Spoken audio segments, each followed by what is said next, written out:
अमलाक का तहफ़्फ़ुज़ आपके ज़िम्मा में है। अभी जो सरकार जो है बिल संशोधन 2024 वो लाई है, इससे क्या आपको फ़ायदा नज़र आ रहा है या नुकसान है, या इसके मुतालिक थोड़ा सा आप तफसील से बताएं। देखिए 2024 से वक्फ अमेंडमेंट बिल साथ जो है वक्फ बोर्ड को कमज़ोर करने का इसमें जो एजेंडा आया हुआ है।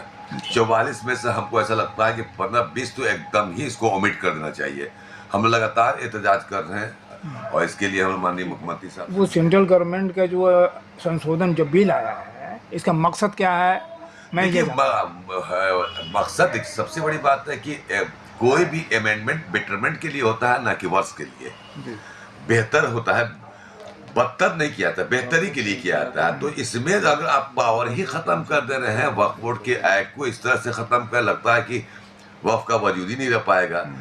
तो अब वक्फ बाई यूजर जब सबसे बड़ा, तो हम हमेशा बात को कर रहे हैं, हर चैनल पे कहा कि वक्फ बाई यूजर को अगर इम्प्लीमेंट कर दिया इस 2024 के अमेंडमेंट में, तो यकीन में पूरे देश स्तर पे लॉ एंड ऑर्डर की समस्या उत्पन्न होगी। बिहार ही नहीं, पूरे देश स्तर पे हजारों मस्जिदें हैं, आप कह रही है कि सरकार की जमीन में, कल उसको तोड़िए। कब्रिस्तान की बात आएगी, जब तक डीएम परमिशन नहीं देगा, कोई कंप्लेन कर दिया कि भाई देखिए ना, ये तो सरकार की जमीन है, इसमें कब्रिस्तान दफन नहीं होगा, तो जब तक डीएम परमिशन नहीं दे, लाश सड़ती रहेगी।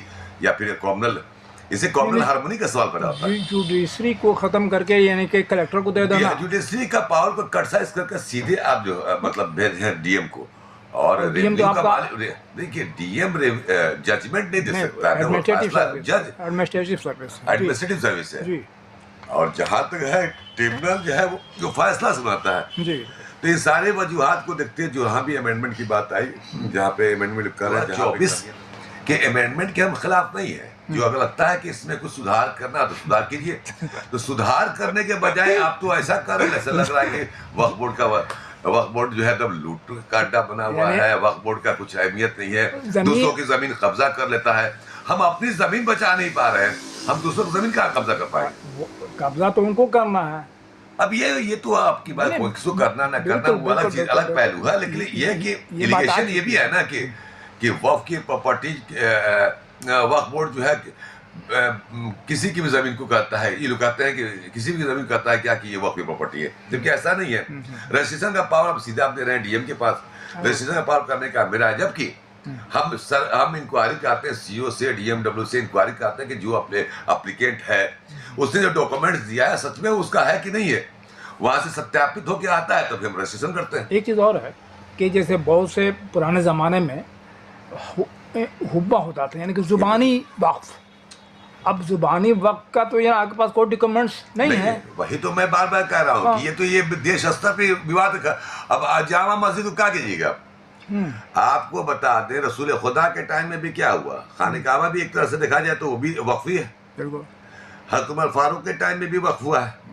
और सबसे आखिरी जो वक्फ हुआ इमाम हुसैन ने किया।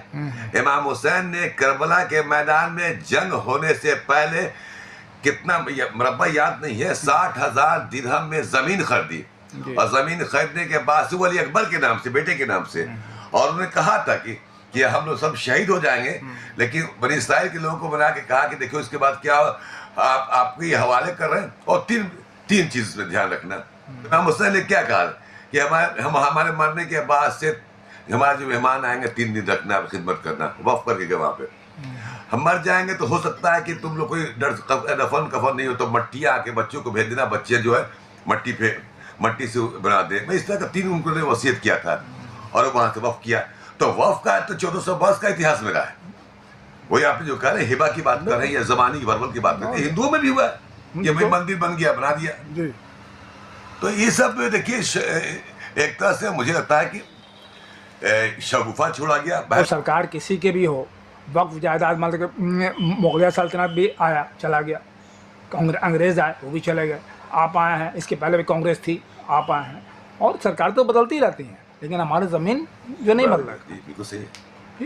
आप उसको इस किस्म की तरमीम के नाम पर जो है तरमीम होने के बाद तरमीम होना चाहिए। तरमीम अगर हुबहू हो गया, हालांकि देखिए हमको नहीं लगता है कुछ होने वाला है, मतलब आप उसकी मुखालफत करते हैं। ये हम बिल्कुल, हम इसकी मुखालफत नहीं, अमेंडमेंट कीजिए, लेकिन अब अमेंडमेंट बेटरमेंट के लिए कीजिए, ना कि वर्स के लिए कीजिए। बस यही कहना मुझे। ठीक, शुक्रिया, थैंक यू।